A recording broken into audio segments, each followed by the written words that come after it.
મોટા પ્રમાણમાં જમીનમાં પાણી ઉતરશે અને 2 દિવસમાં ડિસેમ્બર પહોંચી જશે. પાણીની સંગ્રહ એ ખૂબ જરૂરી છે અને કામ છે. સાહેબ, આજે એક વિશેષ વાત કરી છે કુદરતની. એક બાજુનો વિસ્તાર છે જ્યાં અથાગ પ્રયાસથી પાણી નિકાલની વ્યવસ્થા થઈ રહી છે. બીજો વિસ્તાર છે જ્યાંથી પાણી છોડાય છે. એ પાણી જમીનમાં ઉતારવા માટે આમ તો આખા બનાસકાંઠા જિલ્લામાં પાણીની ડેફિશિયન્સી તો છે જ, પણ રણ પ્રદેશ ત્યાં પાણી અંદર ઉતરતું ત્યાં પણ પાણી ઉતારવાનું રાજ્ય સરકારમાં જે વાત કરી છે એ પ્રમાણે પાણીની નહેર થાય, વચ્ચે મોટું સરોવર બને અને એ પાણી પમ્પિંગ કરીને આ વિસ્તારમાં પણ લાવી શકાય.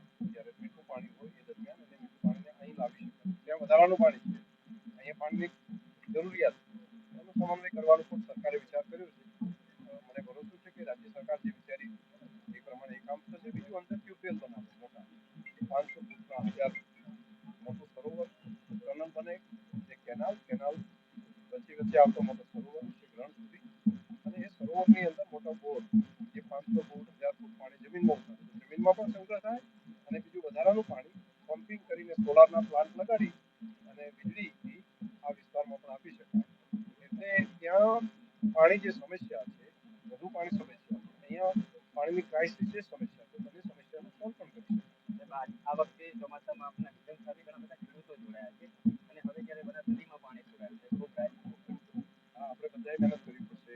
માનનીય મુખ્યમંત્રી છે અને પૂરી સરકાર એ તો કામ કરે છે. ભારત સરકારે પણ જળ સંચય માટે ખૂબ મોટું અભિયાન, પરંતુ આપણે બધાએ ભેગા મળીને આ કામને પાણી આપવું પડશે અને જ્યાં વોટર લોગિંગ છે ત્યાંથી વધારાનું પાણી આ બાજુ લાવવાની વ્યવસ્થા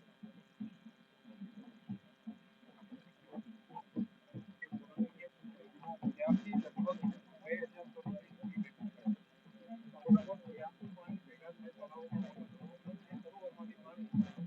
કેનાલમાંથી લાવે છે અહીંયા આવતા